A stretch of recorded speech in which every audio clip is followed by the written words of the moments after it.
In today's session, we are going to see about the motion of charged particle in a uniform magnetic field. The magnetic force experienced by a charged particle moving in a uniform magnetic field is equal to Q V cross B, where Q is the charge on the particle and V is the velocity with which the charged particle moving in the magnetic field, and B is the magnetic field. The magnitude of the magnetic force formula is QVB sin theta, because we know V cross B is VB sin theta. The magnetic force acting on the charged particle is perpendicular to both velocity vector and magnetic field vector. Now we are going to see different cases of motion of charged particle moving in a uniform magnetic field. The case 1. When the initial velocity of the charged particle is parallel to the magnetic field, that is, the charged particle is either moving parallel or anti-parallel to the magnetic field.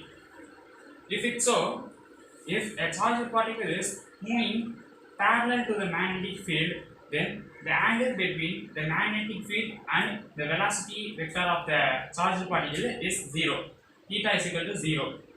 So we know F is equal to QVB sin theta. If we substitute theta as 0, then we know sin 0 is equal to 0. So no force will be act on the charged particle if it moves parallel to the magnetic field.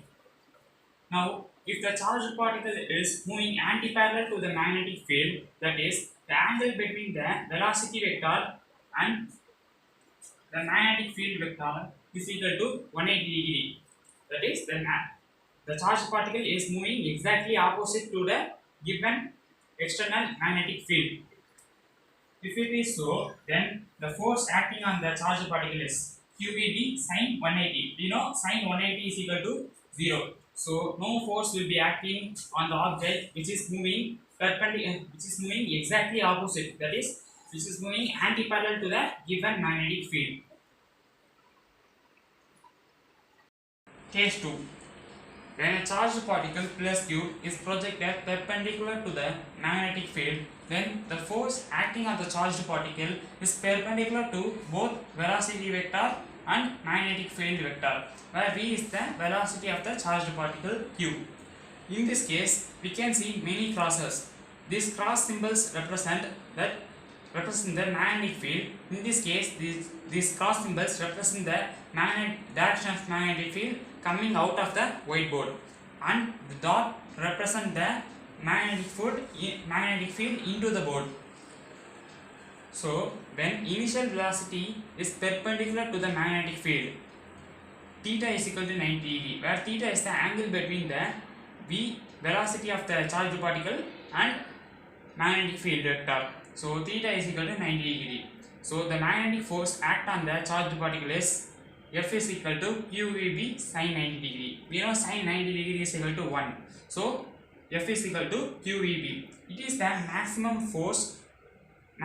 magnetic force acts on the charged particle if the charged particle is projected perpendicular to the magnetic field.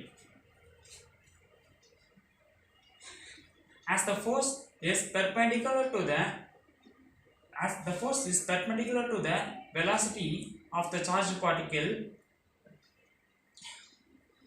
there will be no work done on the charged particle. So the kinetic energy of the particle remains constant. If the kinetic energy of the charged particle remains constant, then the charged particle moves in a circular path with a constant velocity. Moves in circular path.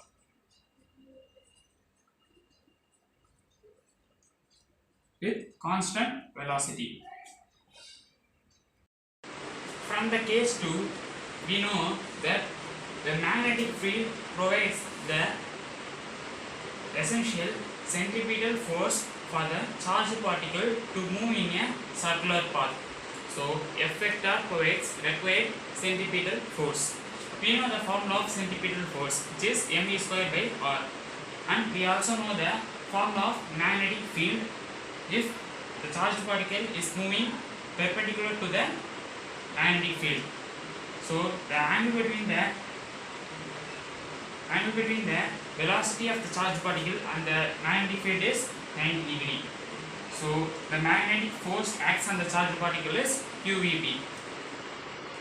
If mv square by r is equal to QVB, then we get the radius of the charged particle moving in a circular path is equal to mv by qb.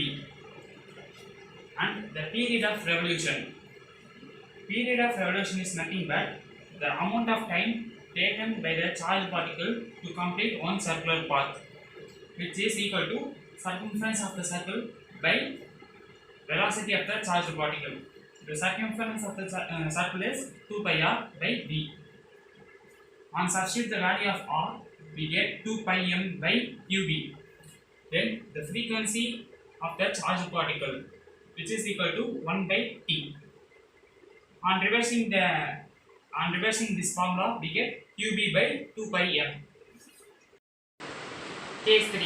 When an initial velocity makes an angle theta with magnetic field, that is, the charged particle is put into an magnetic field with an angle theta. So when we resolve the component of velocity of the charged particle into two components, that is horizontal component, which is v cos theta, and perpendicular component, which is v sin theta. Due to the horizontal component v cos theta, there is no force act on the charged particle, because we know no force will be exerted on the charged particle if the charged particle is moving parallel or anti-parallel to the magnetic field. In this case, the v cos theta is parallel to the magnetic field, so it only accelerates the particle in that direction. It doesn't supplies the force for the charged particle. But if we take the vertical component v sin theta, due to the perpendicular component, the particle experiences a force. This force acts perpendicular to the v sin theta and v vector. So due to the horizontal component and vertical component of the charged particle moving in a magnetic field, the charged particle would move in a path of helix.